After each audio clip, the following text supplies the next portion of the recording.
পাঞ্জাবি নিয়ে আলোচনাটা এই কারণে করছি যে একটা কম দামি পাঞ্জাবির দোকান, মানে একটা দোকান নতুন, একটা ফ্যাশন হাউস, নতুনও ঠিক না, মোটামুটি আগে থেকে চলছে, এটা একটা ফ্যাশন হাউস, নাম হলো নবীন, নবীন ফ্যাশন হাউস। এই নবীন ওরা পাঞ্জাবিটা বিক্রি করতো খুবই কম দামে, এবং নবীনের সারা দেশে প্রায় 21টার মতো শোরুম আছে, বিভিন্ন জায়গায় আছে, এবং ওদের পাঞ্জাবির বৈশিষ্ট্য একটাই, খুব কম দাম। এবং সেই কম দাম কত, ধরেন আপনি 500, 400 এরকম দামে পাঞ্জাবি তাদের আছে। সবশেষে একটা দেখলাম যে ওদের যদি আপনি 2টো পাঞ্জাবি কিনেন তাহলে নাকি 4টা ফ্রি পাওয়া যাবে। তো এই নবীনের একটা শোরুম তারা দিয়েছে ওই মগবাজারের বিশাল সেন্টারে, প্রিন্স মানে ডিপার্টমেন্ট স্টোরটা যে বিল্ডিংয়ে, যে ভবনে, সেই ভবনেই। এখন প্রিন্সে বিক্রি হচ্ছে যেটা 1000-এ, সেই জিনিসটা এখানে পাওয়া যাচ্ছে 100-তে, মানে 5000 অথবা 500 এরকম ডিফারেন্স আছে। কোয়ালিটির অবশ্যই পার্থক্য আছে, কিন্তু এদের একটা ডিজাইন, ওদের একটা ডিজাইন, কিন্তু দামটা কম। এটা নিয়েই যত গণ্ডগোল। এবং নবীন পাঞ্জাবিকে এত কম দামে পাঞ্জাবি তারা কেন বিক্রি করছে, এই জন্য তাদের মালিককে রীতিমতো হেনস্থার মুখে পড়তে হয়েছে। এবং সেই হেনস্থার মূল উদ্যোক্তাকে ওই প্রিন্স ডিপার্টমেন্ট স্টোরের যিনি মালিক, যার নাম সম্ভবত মাইকেল, মানে আমি যতটুকু দেখেছি আর কি বিভিন্ন পত্রপত্রিকায়, উনি এসে তাকে হুমকি দিচ্ছে, তুমি কেন এত কম দামে পাঞ্জাবি বিক্রি করছো, এবং এত কম দামে যদি তুমি পাঞ্জাবি বিক্রি করো তাহলে ফুটপাথে যেয়ে বিক্রি করো, শোরুম দিয়েছো কোনো, ফুটপাথে যাও, অথবা তুমি রিলিফের মতো সবাইকে বিলিয়ে দাও, কিন্তু তুমি এখানে ব্যবসা করতে পারবে না। এখানে ব্যবসা করতে হলে এদের এই ভবনের এক নিয়ম আছে, এখানে ওখানে নাকি 4000, মানে ওনার কথা না, এটা আমি পরে অন্য বিভিন্ন রিপোর্টে দেখেছি, যেখানে নাকি কোনো পাঞ্জাবি 4500 টাকার কমে কোনো পাঞ্জাবি বিক্রি করা যাবে না, এবং 1500 টাকার কমে কোনো পায়জামা বিক্রি করা যাবে না।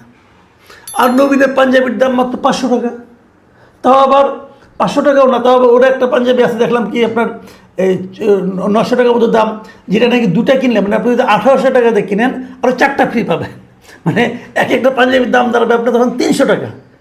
কারণ এই দামে নবীন বিক্রি করে। নবীনের মালিক বলতেছে যে এই পাঞ্জাবি তৈরি করতে আমার খরচ হয় 250 টাকা, আর ধরেন ব্যাগ দিলাম, ব্যাগের দাম আর 10 টাকা, তো 260 টাকা।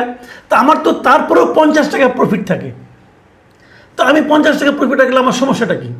আমার এত লাভ করতে হবে কেন? আমি লাভ কম করব, বিক্রি করব বেশি।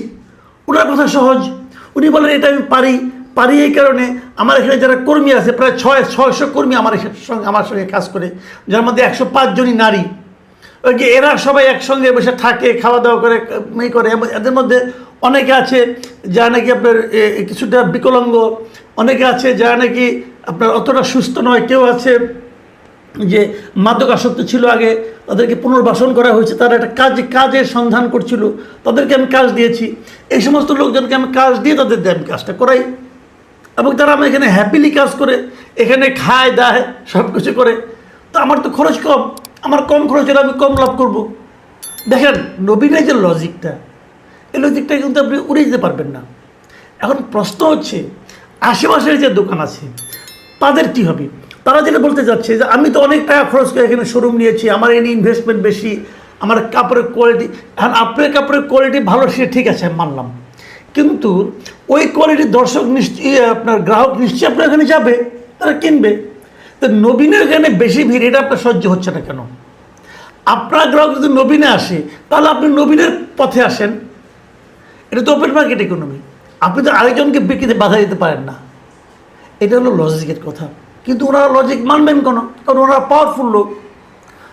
হাতিরঝিল থানা পুলিশে ডেকে এনেছে, ওসি আসছেন, ওসি এসে প্রথম ওই প্রিন্সের দোকানে যে বসেছেন, বসে তারপরে এসে ওনাকে হুমকি দিয়ে দোকান বন্ধ করে দিয়ে, পুলিশের উপস্থিতিতে ওনাকে হুমকি দেওয়া হয়েছে এবং দোকান বন্ধ করে দেওয়া হয়েছে। তাহলে কী দাঁড়ালো? পুলিশের ভূমিকাটা কী দাঁড়ালো?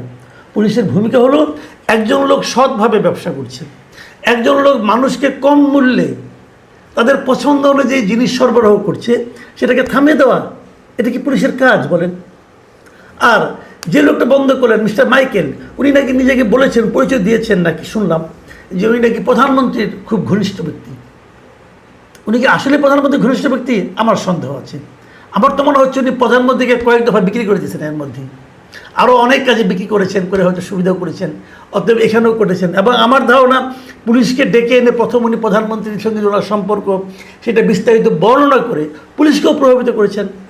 এবং সেই পুলিশ নাকি এই নবীনের যিনি মালিক এনামুল হাসান নবীন, তাকে নাকি বলেছে যে উনি খুব পাওয়ারফুল লোক, ওনার অনেক দূর হাত, এখানে আমি কিছু বললে আমাকে এখান থেকে বদলি করে দেবে, অতএব আমি কিছু করতে পারবো না। এই যে এত আলাপ, এত কিছু, মোট ফলাফলটা কি?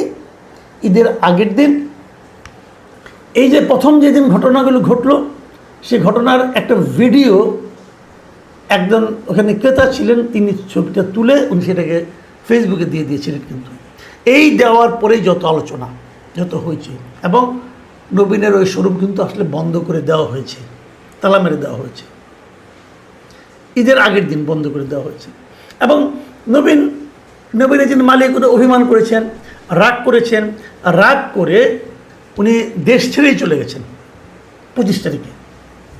ঈদের পরে উনি 25 তারিখে দেশ ত্যাগ করেছেন, দেশে উনি থাকবেন না। এর আগে উনি প্রেস কনফারেন্স করেছেন, প্রেস কনফারেন্স করে উনি বলেছেন যে এই দেশে আমি থাকতে চাই না, কারণ আমার অনেক, এর 24 তারিখে উনি প্রেস কনফারেন্স করেছেন, করে বলেছেন যে বাংলাদেশের আইনের উপর, আইন ব্যবস্থার উপর আমার সংশয় আছে। তারপরে উনি বলেছেন যে ওসির আচরণে আমি আরও ভীত হয়ে গেছি, এবং উনি বলেছেন যে আমি ওরা কিছু করতে পারবো না, পাঞ্জাবি বিক্রি করতে যে আমি জীবন দিতে পারবো না, আমার ছোটো ছোটো ছেলে মেয়ে আছে, তাদেরকে আমি এতিম করতে পারবো না, অনেক পাওয়ারফুল লোক গুলি খেয়ে মারা গেছে, আমিও মরতে পারি, আমি আর এই ব্যবসা করতে চাই না। এবং উনি 25 তারিখে দেশ ছেড়ে চলে গেছেন। এরপরে মোটামুটি আরম্ভ হয়েছে রাজনীতি। মানে এরপর তো ঘটনা বললাম, রাজনীতিটা কি এর মধ্যে দেখতে পেলাম, একজন লোক ফেসবুকেই মিস্টার মোহাম্মদ খালিদুজ্জামান নামে এক ভদ্রলোক, ওনাকে আমি চিনি না, উনি একটা পোস্ট দিয়েছেন। সেই পোস্টে উনি নবীনকে একজন চতুর মানুষ হিসেবে উল্লেখ করছেন। তিনি বলছেন যে না, আবেগে ভাইসা লাভ নাই, নবীন চতুর মানুষ, সে নিজেকেই পরবর্তী প্রধানমন্ত্রী হিসেবে দেখতে চাইছেন, মুক্তিযুদ্ধ নিয়ে ওনার প্রশ্ন ভিন্ন বার্তা এগুলো দিয়েছেন। এবং ওটা দেওয়ার সঙ্গে সঙ্গে তিনি এই নবীন হাশিমির 2018 সালে একটা পোস্ট উনি শেয়ার করেছেন। 2018 সালে উনি খুঁজে বের করেছেন কেমনে কেমনে আমি জানি না। এবং সেই পোস্টটাতে ওখানে ওনার যে প্রোফাইল যেইটা আছে সেখানে লেখা আছে, প্রোফাইল ওনার ডিজিটাল ক্রিয়েটর নবীন হাশিমি, ওখানে লেখা আছে I am the next prime minister of Bangladesh ইনশাল্লাহ। উনি বাংলাদেশের পরবর্তী প্রধানমন্ত্রী হতে চান, তো হতেই পারে, এরকম উচ্চাকাঙ্ক্ষা থাকাটা তো অন্যায় কিছু না। এবং তার নিচে উনি যে কথা লিখেছে সেটা হলো 30 লক্ষ শহীদ আর 2 লক্ষ ধর্ষণের ভিডিও ক্লিপ দিতে পারবেন কেউ না, মানে গুজব কিনা যাচাই করতাম আর কি।